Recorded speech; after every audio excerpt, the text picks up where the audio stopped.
Hi, this is Kevin Deal from Upscale Audio, and today we're going to talk about being hated by manufacturers. What does that mean? Sometimes, you guys know that have been shopping here a long time, sometimes I get unbelievable buys where we're able to sell you guys stuff for below dealer cost, and you wonder how that happens. It's because on occasion, not long ago, a manufacturer literally got double shipped an order of speakers by accident. And they called me in a panic because they were all coming into port. They were going to go to their warehouse and they had no room at their warehouse. They had to go somewhere. And there wasn't another dealer that was going to come up with hundreds of thousands of dollars and say, yeah, send them here.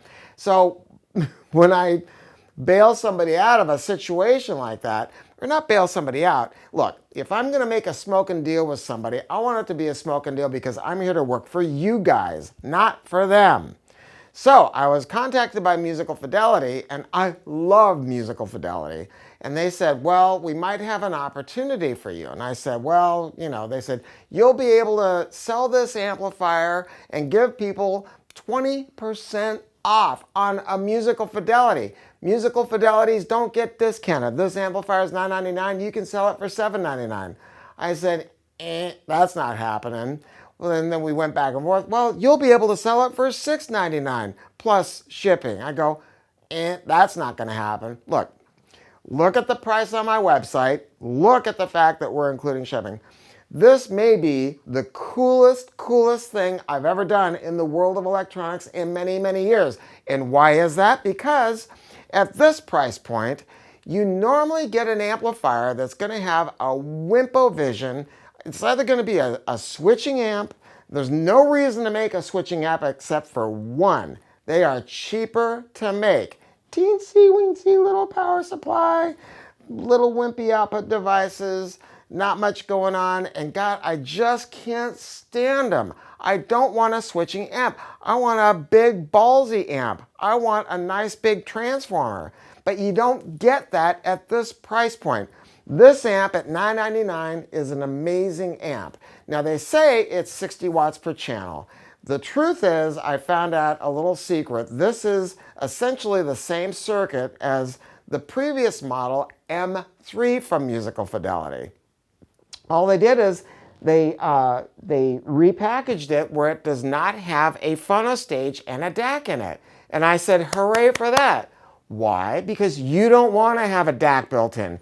You don't want to have a phonostage built in. Why? Because if you have a phonostage built into the integrated app, it's going to be crap. It's going to be crap. They know that 9 out of 10 people are not going to use it, so it's just going to be a little op amp. And phonostages are going to have 40, 50, even 60 dB of gain. And it's going to be sucking power from the power supply that's built in. And it's going to be picking up noise from the chokes. No, phonostages should be separate from the amplifier whenever possible, so they have their own power supply. So they're not affected by noise from transformers or from chokes. And that's the way that we're doing it here. And plus, the phonostage market is a very competitive market. For $200, you can get something that's dual mono, moving coil, moving magnet with an outboard power supply. Don't get one built in. Buy this amplifier, take the money that you saved, get a better phonostage. That's what I'm talking about. Now, why don't you want to get a built-in DAC? Because digital changes all the time. Get a really good amp, and it's a lifetime purchase. You don't have to change it if it's been built right. But digital is going to change. It's going to change again. The other thing is, if you ever go to sell an amplifier, if it's got digital built into it, it makes it harder to get rid of it down the road because people look at it as like being a 486 computer or something. Keep the digital out. Keep the phonostage out. Just get a bitchin' amp, and that's what we're talking about here. If you look inside, you're going to see nice big filter capacitors, 10,000 picofarads of capacitance. You're going to have a toroidal power transformer. Toroids. What's good about a toroid? They don't radiate hash out of the core of the donut. They don't infect the circuitry of the preamp section. Toroids are expensive, but they are the gold standard. There's a few companies that use them. Manley uses them in the Chinook, Balanced Audio Technology uses them, Primo Uni uses them. A lot of companies don't because they're just so cheap, they don't want to spend the money. This amp has a turret in it. What else does it have? Amazing workmanship.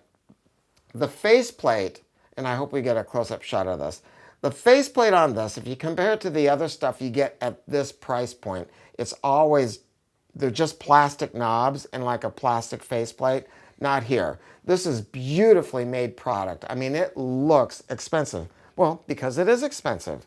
It also has a preamp output jack, so if you want to add a subwoofer, you can do so, or if you want a biamp or whatever you want to do, tape monitor out. One of the auxiliary inputs on this unit can be switched to be a home theater bypass, and you flip a little switch on the back and you can integrate this into your home theater system. And it's got a real remote. It doesn't have one of those little jive-ass super cheap ones. I love musical fidelity stuff. This is very, very musical product.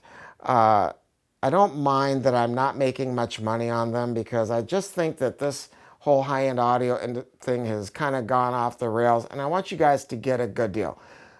Go to our website, call us on the phone, come to our beautiful 10,000 square foot store. I promise you, we'll treat your system. Oh, by the way, we have special packages with the unbelievable musical fidelity phono stages and DACs. So we're going to have combos on that.